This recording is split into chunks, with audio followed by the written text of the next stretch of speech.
هلمند د روان کال د پیل راهیسې د افغان ځواکونو په خاص ډول د پولیسو لپاره خونړی و.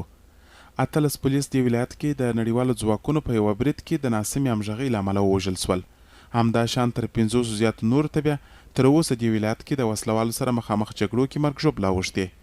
د هلمند قومي مشران د پولیسو پر قومندانانو په نیوکې سره وایي چې د هغوی د کمزوري پوځي مدیریت او تجربې له امله افغان ځواکونه د جګړې په ډګرونو کې مرګ ژوبله ویني. کم د غټ سړي زوی پکښې مړ شوی دی، د وزیر صاحب زوی پکښې مړ شوی دی، د والي صاحب زوی پکښې مړ شوی دی، د رئیس صاحب زوی پکښې مړ شوی دی. که دا درد دوی وویني دا په سل کې به 90% د مشکل حل 10% به مشکل جوړي، هغه 10% خپله ولسونه راوځي. که چیرې واقعي دوی خپل د یوه برابرۍ ورته کوي، ځای پر ځای د خپل د یو مشر خبره ومني، پر هغه ترتیب باندې ولاړ شي، نو بیا انشاءالله دومره اختلافات نه رسېږي.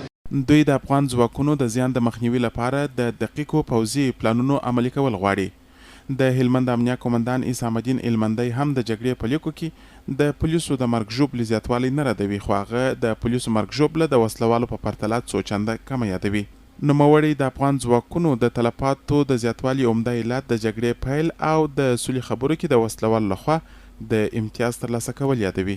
وخت یا فصل د جنگ دی چې ساحه شنه کېږي، جنگ شروع کېږي، ساحه شنه کېږي، جنگ شروع کېږي. همدغه دی چې اوس ساحه شنه سوه، جنگ شروع سو.